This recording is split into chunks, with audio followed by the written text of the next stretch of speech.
इस न्यूज के प्रायोजक है शांति ज्वेलर्स। 38 वर्षों की साधना अब एक हवेली में साकार। शांति ज्वेलर्स, जहां हर चमक एक कहानी कहती है। नया सराफा बाजार, बालाघाट।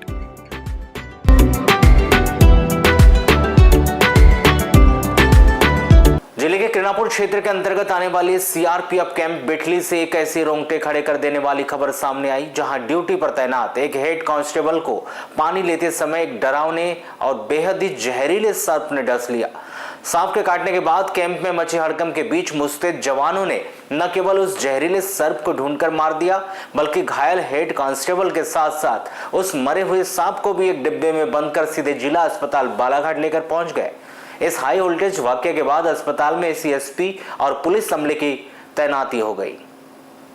जानकारी के अनुसार नक्सल प्रभावित क्षेत्र बिटली के सीआरपीएफ कैंप में पदस्थ हेड कांस्टेबल पूनम चंद्र धनकरे मंगलवार की रात रोजाना की तरह भोजन करने के बाद कैंप के ही भीतर लगे वाटर कूलर से पानी लेने के लिए गए हुए थे। तभी वहां पहले से ही अंधेरे का फायदा उठाकर घात लगाए बैठे जहरीले डांडेकार प्रजाति के सर्प ने पूनम चंद्र के दाएं पैर की कलाई से अपने दांत वहां गड़ा दिए। सर्पदंश के तत्काल बाद हेड कांस्टेबल ने बहादुरी दिखाते हुए अपने साथियों को इस जानलेवा हमले का इनपुट दिया, जिसके बाद पूरे कैंप में हड़कंप सा सस्पेंस गहरा गया। रात के सन्नाटे में जवानों ने मुस्तैदी दिखाई और टार्च की रोशनी में उस कातिल सांप को खोजकर ढेर कर दिया गया।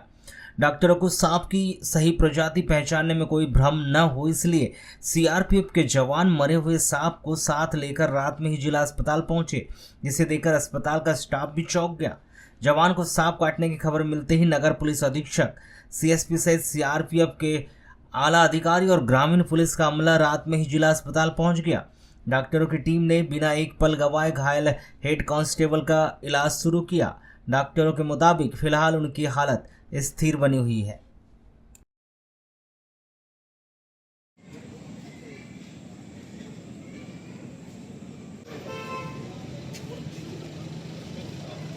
में खड़ा हो ना।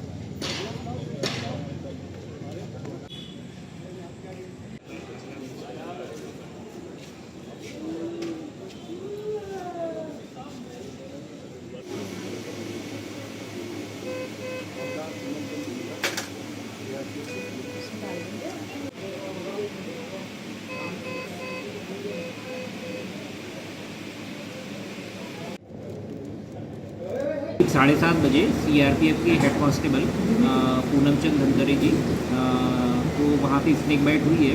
सांप की पहचान बैंडेड क्रिएट हुई है और ये एक न्यूरोटॉक्सिक वेनम होता है। इस सांप में न्यूरोटॉक्सिक वेनम एनवेनवेशन के सिम्टम्स लकवे जैसे होते हैं और यदि इसकी अधिक मात्रा में सांप ने दंश किया हो और ज़्यादा मात्रा में जहर शरीर में चले गया तो मरीज़ को कई बार सांस लेने में दिक्कत एवं वेंटिलेटर की आवश्यकता होती है।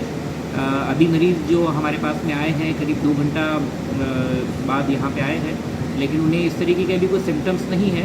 उनका ट्रीटमेंट जैसे ही वो यहाँ पे आए तो एंटी विल्टिस्टिक वेनम जो इसका ट्रीटमेंट होता है वो हमने स्टार्ट किया है। ये थोड़ी सी जानकारी इसमें जैसे मैंने आपको बताया लकवा जैसे सिम्टम्स आते हैं, न्यूरोटॉक्सिक जो वेनम होता है इसका, और लकवे जैसे सिम्टम्स में जैसे कि हाथ पैरों का काम ना करना, गर्दन ना उठ पाना, शरीर को अपने ना उठ पाना और इन वर्स्ट केस जो सांस लेने की जो मांसपेशियाँ होती है डायफ्राम वो इन्वॉल्व होती है तो कई बार सांस लेने में भी दिक्कत आती है, लेकिन अभी ऐसे कुछ सिम्टम्स नहीं है। क्रिएट को डांडेकार बोलते हैं हमारे यहाँ पे लोकल भाषा में। डांडेकार और नाग ये दोनों का जहर ही एक जैसा ही होता है, लेकिन यदि हम दोनों की तुलना करें तो डांडेकार का जो जहर है वो नाग से ज़्यादा खतरनाक होता है और मरीज़ भी इसमें ज़्यादा गंभीर स्थिति में जाने की में जाते हैं। यदि डांडेकार है तो हमें कम से कम इसे 48 घंटे तक का ऑब्जर्व करना होता है और सिम्टम जो भी आने वाले होते हैं वो मैक्सिमम जो सिम्टम्स आने वाले हो तो शुरुआती 4 से 6 घंटों में आते हैं, लेकिन 24 घंटों के अंदर में भी इसके सिम्टम्स आ सकते हैं।